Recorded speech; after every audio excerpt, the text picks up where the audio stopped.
साहित्य लहर में आपका स्वागत है। आज आप सुनेंगे मालती जोशी जी की कहानी सांझ की बेला पंछी अकेला। आइए कहानी सुनते हैं। घर में पांव देते ही लगा कि यह सन्नाटा उन्हें लील जाएगा। वैसे देखा जाए तो ऐसा कोई सन्नाटा भी नहीं था। गेट पर ही गार्ड ने सैल्यूट मारकर आगवानी की थी। बरामदे में रामदीन हाथ बांधे खड़ा था। पोर्च में गाड़ी के रुकते ही उसने नमस्कार सर कहा था और लपक कर गाड़ी से सामान उतारने में जुट गया था। ड्राइंग रूम में प्रवेश करते ही पार्वती पानी के ग्लास ट्रे में लेकर हाजिर हो गई थी। उसकी आहट पाते ही अल्सेशियनों की जोड़ी दौड़कर आ गई थी और उसने कंधों तक हुमक कर अपनी खुशी का इजहार किया था। सब कुछ था, फिर भी एक आदमी के ना रहने से घर वीरान लग रहा था। ऐसा भी नहीं कि सचिन पहली बार घर से बाहर गया हो। पढ़ाई के सिलसिले में पिछले 4-5 साल से वह बेंगलोर में ही था, पर उस समय हर छुट्टी में उसके आने की आशा बनी रहती थी। लेकिन अब तो वह एकदम 7 समंदर पार पहुंच गया है। शायद उनके मन का निचाट सूनापन ही घर में प्रतिबंधित हो रहा था। यूं तो आजकल बच्चों का विदेश जाना घर घर की कहानी बन गया है। फिर भी इकलौते बेटे का इतनी दूर चले जाना व्यथित तो करता ही है। कितना मना किया था, कैसे कैसे प्रलोभन दिए थे। मम्मी ने अपनी ममता का वास्ता दिया था, पर उसका एक ही जवाब था, पापा यहाँ रहूंगा तो मेरा दम घुट जाएगा। हार कर उन्हें मंजूरी देनी पड़ी थी। बाकी सारी तैयारी तो उसने खुद ही कर ली थी। पापा को सिर्फ पैसे की व्यवस्था करनी थी। पैसा उनके लिए कभी कोई समस्या नहीं था। अब तक उन्होंने सचिन की हर इच्छा, हर मांग पूरी की थी। कभी कोई मलाल नहीं हुआ। पर पता नहीं क्यों इस बार ऐसा लगा जैसे वह अपने पैसों से अपना एकाकी बुढ़ापा खरीद रहे हैं। उन दोनों का मन वैसे ही दुखी था। कुछ लोग उन्हें डरा रहे थे। जो भी उनके यूएसए जाने की बात सुनता, उनके मुंह से पहला वाक्य यही निकलता, अब तो वह लौट के आने से रहा। उस ग्लैमरस कंट्री को छोड़कर इस सड़े से देश में कौन आना चाहेगा। ये तो हम ही है जो मजबूरी में पड़े हुए हैं। महिलाएं कहती, आपको ना भाभी जी सचिन की शादी करवा कर ही भेजना था। वहां कुंवारे लड़के जाते हैं ना तो गोरी चमड़ी पे रिझ जाते हैं। एक ने तो जैसे भविष्यवाणी कर दी, आप तो मन पक्का कर लीजिए अभी से। अगली बार सचिन आएगा तो अकेला नहीं आएगा। वह तो एयरपोर्ट पर आपके पैर छू लेगा, पर पीछे से कोई हाथ बढ़ाकर कहेगा, how do you do mother in law. संभावित मदर इन लॉ उस समय तो हंसकर रह गई थी, पर बात उनके मन में गहरी बैठ गई थी शायद। कल रात होटल में उन्होंने बेटे से कहा था, हनी तुम शादी जब करना चाहो, जिससे करना चाहो, हमें जरूर बताना। हम धूमधाम से तुम्हारा ब्याह रचाएंगे। बहुत अरमान है हमारे, उन पर पानी मत फेर देना। कम ऑन मम्मा, मैं वहां पढ़ने जा रहा हूं, शादी करने नहीं। फिर भी बेटा मेरी बात याद रखना। फिर कुमार साहब ने ही कहा था, बेटा एक बात मेरी भी याद रखना। तुम्हें वहां जितने भी दिन रहना है रहो, जो भी पढ़ना है पढ़ो, पर लौटकर जरूर आना। इस देश को और हमें भी तुम्हारी जरूरत है। बेटा हंस दिया था, पापा अभी तो मैंने कुछ भी तय नहीं किया है। लौटकर एक बार तो यहाँ आना ही है, पर अगर जॉब सेटिस्फैक्शन नहीं मिला तो वापस जाना ही होगा। नहीं तो इतनी मेहनत, इतना पैसा बेकार चला जाएगा। फिर पूरी जिंदगी फ्रस्ट्रेशन में गुजरेगी, सो अलग। रात सोते समय उसास भरकर मिसेस कुमार ने कहा था, अगर पता होता कि आखिर में हम ही दोनों को रहना है तो इतना बड़ा बंगला क्यों बनवाते। अपने लिए तो 2 कमरे ही काफी होते। कुमार साहब समझ गए कि इस समय मैडम की हताशा चरम पर है, तभी वह 2 कमरों वाली बात कर रही है। नहीं तो कोठी और बंगले के अलावा उन्होंने रिहाइश की कल्पना कभी की ही नहीं। इसमें उनका कोई दोष नहीं था। वह उसी माहौल में पली बड़ी थी। सौभाग्य से पति भी उन्हें प्रशासनिक अधिकारी ही मिले। जब भोपाल में घर लेने की बात हुई तो कुमार साहब ने 4 बेडरूम वाला एक आलीशान फ्लैट देख रखा था। उन दिनों वह दूर जबलपुर में पदस्थ थे, इसलिए मैडम की अनुपस्थिति में ही सब कुछ तय कर लिया था। पर रजिस्ट्रेशन से पहले तो दिखाना जरूरी हो गया। वह तो देखते ही भड़क गई थी। यह आपने कैसे सोच लिया कि मैं इस दड़बे में रह लूंगी? उन्होंने कहा, और सारी योजना धरी रह गई। बयाने के पैसे भी डूब गए।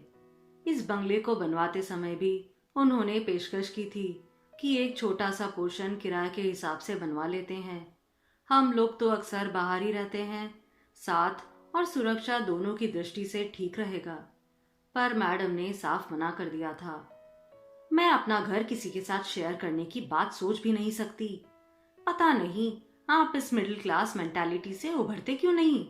किराए पर उठाने का मतलब है घर का सारा ग्रैंडियर, सारी डिग्निटी खत्म कर देना।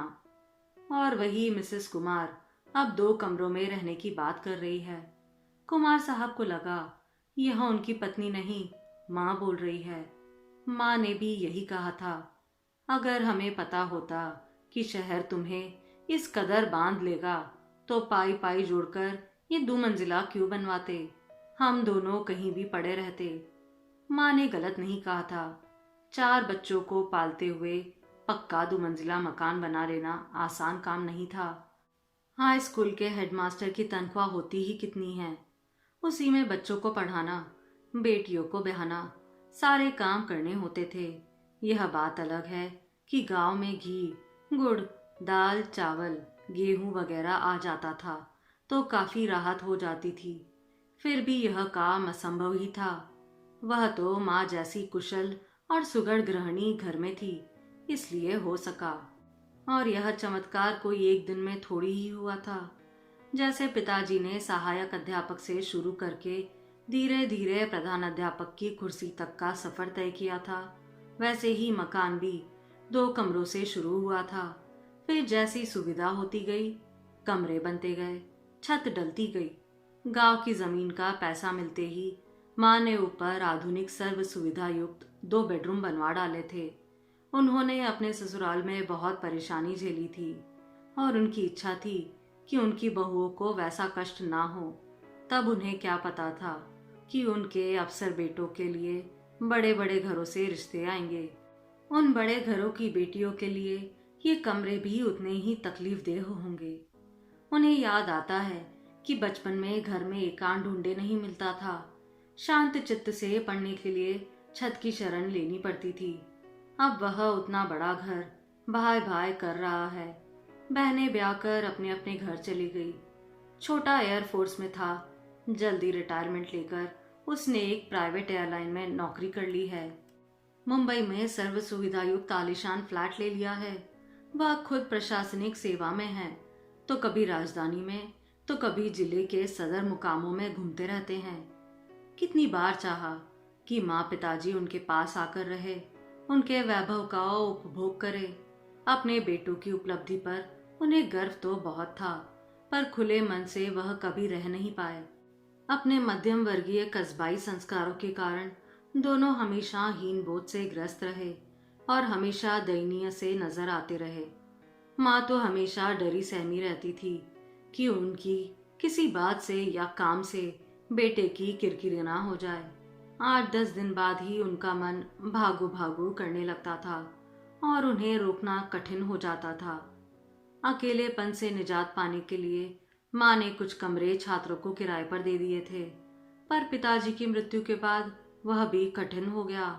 घर का रखरखाव माँ के बस की बात नहीं था, इसलिए कभी इस बेटे के पास कभी उस बेटे के पास रही, पर मन उनका हमेशा अपने घर में ही अटका रहा। इस बंगले के गृह प्रवेश पर माँ पिताजी दोनों आए थे। बंगले की भव्यता देखकर खुश भी बहुत हुए थे, पर माँ ने उसास भरकर कहा था, सोचा था कभी कभार छुट्टियों में तुम लोग आकर रहोगे, पर अब यह महल छोड़कर तुम उस कुटिया में तो आने से रहे। उन्होंने कहा था, हम यहाँ भी कहाँ रह पाते हैं माँ, नौकरी के चक्कर में रोज तो यहाँ से वहाँ भागते रहते हैं। यहाँ तो शायद पेंशन के बाद ही रह पाएंगे। मैं तो कहता हूँ आप लोग वह घर बेच दो, पैसे फिक्स डिपॉजिट में रख दो या लड़कियों को दे दो। और ठाठ से यहाँ आकर रहो। ना बेटे, मेरे जीते जी तो वह मकान नहीं बिकेगा, पिताजी ने दृढ़ता के साथ कहा था। हमने बड़े अरमान से यह घर बनाया था, इसे लेकर बहुत सपने संजोए थे। अब वे सारे सपने हवा हो गए, यह बात और है। ऐसा क्यों कह रहे हैं पिताजी? इस घर ने ही आपको क्या नहीं दिया? हम सब इसी घर से पलकर बड़े हुए हैं। हम चारों की शादियां इसी घर से हुई है। बच्चों की शिक्षा दीक्षा और शादियां, माँ बाप के यही तो सपने होते हैं। हाँ, यह भी तुम ठीक ही कह रहे हो। मैं ही पागल की तरह सोच बैठा था कि यह घर हमेशा इसी तरह गुलजार रहेगा। भूल ही गया था कि लड़कियों को एक दिन ससुराल जाना है, लड़कों को रोजगार के लिए बाहर निकलना है, और एक बार उड़ना सीख जाते हैं तो पखेरु घोंसले में कहाँ लौटते हैं। अब मुझे अम्मा बाबूजी की पीड़ा समझ में आ रही है। कैसी पीड़ा? 5 5 बेटों के होते हुए अंत में अकेले ही रह गए थे दोनों। अम्मा तो हमेशा कहती थी, अगर मैं जानती कि पढ़ लिख कर तुम लोग बेगाने हो जाओगे तो किसी को स्कूल नहीं भेजती, अपने आंचल में छुपा कर रखती। और अपने अम्मा बाबूजी की याद में पिताजी की आंखें छलछला आई थी। अम्मा बाबूजी यानी कि दादा दादी। दादाजी की तो मन में एक धुंधली सी स्मृति भर है, पर दादी की खूब अच्छी यादें हैं। 80 साल की उम्र में भी सीधी सतर देह, आंख कान चुस्त दुरुस्त, आवाज ऐसी कड़क कि सुनने वाले की सिट्टी बिट्टी गुम हो जाए। बहुए बाद में चाहे जितनी कुड़मुड़ाती रहती, पर सामने बोलने की किसी की हिम्मत नहीं पड़ती थी। औरों के लिए आतंक का पर्याय बनी दादी, नाती पोतों के लिए ममता का सागर थी। 2 दिन की भी छुट्टी होती तो वे लोग गांव की ओर भागते, हर फसल का आनंद उठाते। मकई के भुट्टे और ज्वार की बेलियां सेक कर खाने का अलग ही आनंद था। खेतों में हरी मटर और हरे चने तोड़ते थे तो निराला ही स्वाद देते थे। पेड़ों से पके आम और अमरूद खाने से ज्यादा तोड़ने में मजा आता था। खुली खुली हवा में घूमना, नदी में डुबकियां लगाना, कुएं से डोल भर भर कर नहाना, पेड़ों पर बंदरों की तरह उछल कूद करना, उनका पूरा बचपन इन्हीं स्मृतियों से भरा पड़ा है। उन्हें दुख है कि इन्हें कभी पत्नी के साथ शेयर नहीं किया जा सका। गांव जाने के लिए वे लोग बेसब्री से छुट्टियों की प्रतीक्षा करते थे, पर माँ को गांव जाना कभी नहीं भाया। वह केवल तभी जाती थी जब उनका जाना जरूरी हो। कहती, मैं अपने हिस्से का पहले ही कर चुकी हूँ, एकदम अधा गई हूँ। हुआ यह कि शादी के समय पिताजी पढ़ रहे थे तो माँ को मजबूरन गांव में सास ससुर के पास रहना पड़ा था।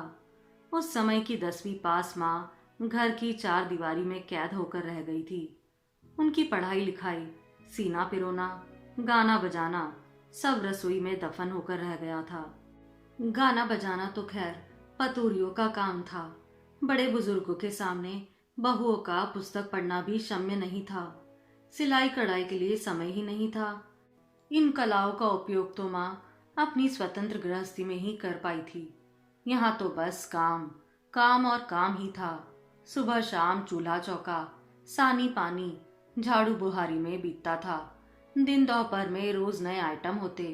आज धान पसाया जा रहा है, आज दाल दली जा रही है, बढ़िया तोड़ी जा रही है, पापड़ बनाए जा रहे हैं, तिल्ली धोई जा रही है, आम सुखाए जा रहे हैं।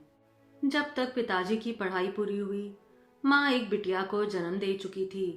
माँ की खीज और बढ़ गई। गृहस्थी का स्वाद चखा ही नहीं था और जिम्मेदारी सिर पर आ गई। इसलिए पिताजी की नौकरी लगते ही माँ ने राहत की सांस ली। हालांकि पिताजी की नौकरी से माँ के अलावा कोई खुश नहीं हुआ था। दादाजी ने तो कह दिया था, बहुत हो गया पढ़ना लिखना, अब घर बैठो और मेरा हाथ बटाओ, तुम्हारी साल भर की तनख्वाह एक फसल पर ही दे दूंगा। लेकिन एक बार बाहर की खुली हवा में सांस लेने के बाद गांव की बंदिशों में जीना असंभव था। उधर माँ ने भी विद्रोही तेवर अपना लिए थे कि या तो साथ ले चलो या पीहर में छोड़ दो।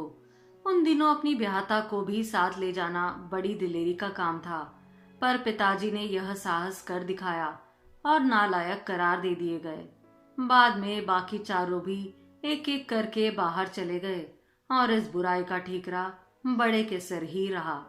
बेटों के बाहर चले जाने के बाद दादा दादी भाई भतीजों के सहारे खेती करते रहे। इस सेवा के पुरस्कार के रूप में किसी को आम, किसी को नींबू, किसी को कटहल के पेड़ देते रहे। इस दान पुण्य से बहुएं घबरा गई, पर दादाजी के रहते किसी को कुछ कहने की हिम्मत नहीं पड़ी। उनकी आंखें बंद होते ही सबने अपने अपने पतियों को हिस्से के लिए उकसाना शुरू किया। 5-7 साल बाद दादी ने भी अपने गुजारे लायक जमीन रखकर बाकी के हिस्से कर दिए। अपने हिस्से की जमीन बेचकर माँ ने फौरन छत पर 2 बढ़िया कमरे बनवा डाले। जिन बहुओं के लिए ये कमरे बने थे, उन्होंने शायद ही उन्हें कभी नवाजा हो। दादी के अंतिम वर्षों में पिताजी ने उन्हें बहुत बार मनाया कि अब मेरे पास आकर रहो, पर उन्होंने साफ मना कर दिया। कहती, अब आखिरी समय में मैं कहीं नहीं जाऊंगी, मेरा बुलावा कभी भी आ सकता है। पिताजी हंसकर कहते, बुलावा आना होगा तो वहां भी आ जाएगा, उसके लिए यहां रहने की क्या जरूरत है। वह कहती, वाह, वहां बुलावा आया भी तो किस काम का, वहां मुझे कौन जानेगा। गांव में मरूंगी तो सब कहेंगे बड़ी पंडिताइन मरी है, सारा गांव मुझे कंधा देने आएगा। दादी का कहना गलत नहीं था। उनकी मृत्यु पर सारा गांव रोया था। उनकी 13वीं पर तो जैसे उत्सव का सा माहौल था। भरे पूरे दरबार से जो गई थी, बेहिसाब रसोई बनी थी। सुबह से लोग आ रहे थे, खाते जा रहे थे। मजे की बात तो यह कि इस महाभोज की सारी व्यवस्था दादी ने खुद कर रखी थी। उन्हें शायद अपने नादान बेटों और कंजूस बहुओं पर विश्वास नहीं था। आदमी मन में कैसे कैसे मोह पाल लेता है, मरने के बाद भी उससे मुक्ति नहीं मिलती। कुमार साहब को पता नहीं क्यों आज ये सारी बातें याद आ रही थी। उन्हें लगा कि उनके घर में नया कुछ नहीं हुआ है, बस इतिहास अपने को दोहरा रहा है। अगर कल को सचिन यूएसए में सेटल हो गया तो उन्हें जरूर बुलावा भेजेगा, पर क्या वे उसके पास रह पाएंगे? 4-6 महीने घूमकर आना अलग बात है, पर अपने परिवेश से दूर, अपनी जड़ों से कटकर वहां सदा के लिए रहना क्या संभव है? No, never. यह बात शायद वे जरा जोर से कह गए। पास लेटी पत्नी ने उन्हें झंझोड़कर जगाया। क्या कह रहे हो? कुछ नहीं, यह सोच रहा था कि अब सचिन का बेटा कहाँ जाएगा? चांद पर। आप सुन रहे थे मालती जोशी जी की कहानी सांझ की बेला पंछी अकेला।